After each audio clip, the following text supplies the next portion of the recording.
गर्भवती हथनी की कहानी महीनों पहले की बात है। एक हथनी थी और उसे बहुत भूख लगी थी।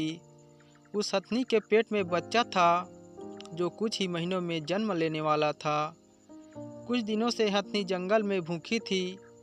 गर्भ के दौरान ज़्यादा भूख लगने की वजह से वह खाने की खोज में एक जंगल से गांव में आ गई।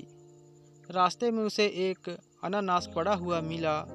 भूखी होने की वजह से उसे जो खाना मिला उससे वह खुश हो गई। जैसे ही उसने अनानास खाया उसके मुंह में अनानास फट गया। इस वजह से उस गर्भवती हथनी का मुंह जल गया और दर्द के मारे वह चिल्लाने लगी। बेचारी हथनी दर्द से तड़प रही थी।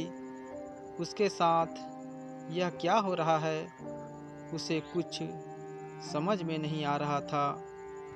उस हथनी को यह मालूम ही नहीं था कि जिस अनानास को वह खा रही थी वह अनानास असल में पटाखों से भरा हुआ था, जिसे किसी इंसान ने जंगली जानवरों को खेत से भगाने के लिए रख दिया था। पर उस हथनी को क्या पता था कि कोई अनानास में बारूद से भरा हुआ पटाखा भी रख सकता है। वह तो भूख की वजह से उसे देखते ही खा गई और इसी वजह से हथनी का पूरा मुंह जल गया। हथनी दर्द से इधर उधर भटक रही थी। अगर वह चाहती तो दर्द के मारे गांव के लोगों को नुकसान पहुंचा सकती थी, लेकिन उसने ऐसा नहीं किया। वह सिर्फ अपने जले हुए मुंह से राहत पाने की कोशिश कर रही थी।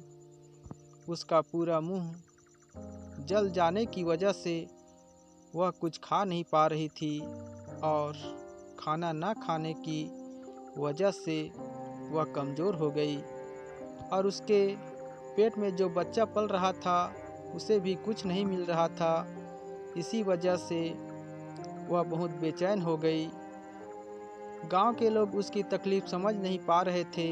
एक तो मुंह जल जाने के कारण वह कुछ खा नहीं पा रही थी और उसके जख्मी हुए मुंह पर बैठे मक्खियाँ थी। आखिर में वह दर्द से राहत पाने के लिए पानी में चली गई।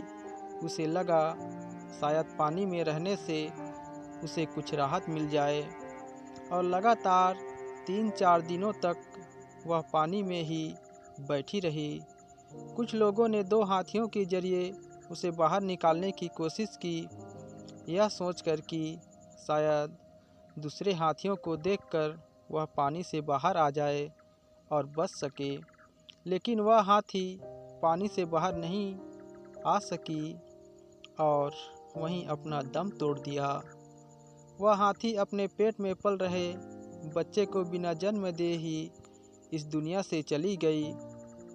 एक इंसान की गलती की सज़ा बेचारी गर्भवती हथनी और उसके बच्चे को मिली, जिसकी कोई गलती भी नहीं थी। मनुष्य अपने स्वार्थ में इतने अंधे हो चुके हैं कि शायद वह यह भूल चुके हैं कि इस दुनिया पर जितना हक हम इंसानों का है उतना हक इस दुनिया में रहने वाले सभी जानवरों का भी है। इसलिए जानवरों को नुकसान पहुंचाने से पहले एक बार उसके तकलीफ़ को सोचिए कि वह किस दौर से गुजर रहा है। इस कहानी को सुनने के लिए आप सभी लोगों का दिल से धन्यवाद।